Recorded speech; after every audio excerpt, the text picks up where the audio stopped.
Hello, Dimsdale. I'm Jet You Betcha with today's editorial, which technically makes it a Jetatorial. A magnitude 6 earthquake struck southern Taiwan at 12:17 a.m. local time Tuesday, with its epicenter near Yujing at a depth of 10 kilometers, according to the U.S. Geological Survey. Taiwan's Central Weather Administration recorded it as a 6.4 magnitude quake. No fatalities were reported, but 6 people, including a child, were rescued from a collapsed house in Tainan's Nangxi district, sustaining minor injuries. One person was injured by falling objects, and the Zhuwei Bridge on a provincial highway was damaged. Taiwan frequently experiences seismic activity as it lies along the Pacific Ring of Fire. In April, a magnitude 7.4 quake in Hualien caused significant casualties and damage. Rescuers continue assessing the current quake's impact. In other developments, global champagne shipments fell nearly 10% in 2023 to 271 million bottles, marking a second year of decline per Comité Champagne. Inflation, geopolitical tensions, and economic uncertainty have dampened consumer demand, with key markets like France and the U.S. hit hard. Domestic sales in France dropped 7%, reflecting a grim political and economic climate.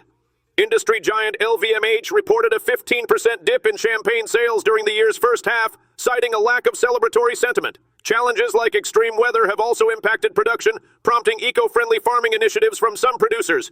Despite these hurdles, industry leaders maintain confidence in champagne's long-term resilience and sustainable model. Non-alcoholic alternatives and green efforts aim to attract cautious consumers. In other updates, following President Trump's second inauguration, ethics groups filed lawsuits against the Department of Government Efficiency, led by Elon Musk and Vivek Ramaswamy. The lawsuits claim DOGE violates federal transparency rules under the Federal Advisory Committee Act, requiring public disclosure of hiring and interactions.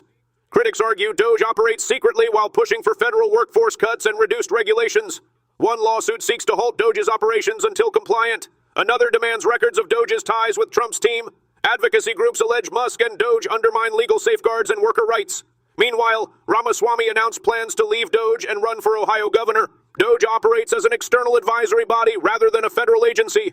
In another update, 2 Oregonians, Dustin Neal, 31, and Jennifer Neal, 44, were arrested for posing as firefighters in the Pacific Palisades evacuation zone. Los Angeles police noticed their fire truck appeared illegitimate and discovered the pair wore CAL FIRE gear while claiming to represent the non-existent Roaring River Fire Department. The truck was bought at an auction, and both face charges of impersonation and entering an evacuation zone. Dustin Neal has a history of criminal mischief and arson. This incident highlights a surge in crimes during the LA wildfires, including looting and burglary. Authorities recently charged individuals for stealing valuables, including an Emmy, from evacuated homes, as criminals exploit empty residences amid ongoing evacuations. From all of us here, stay classy, Dimsdale!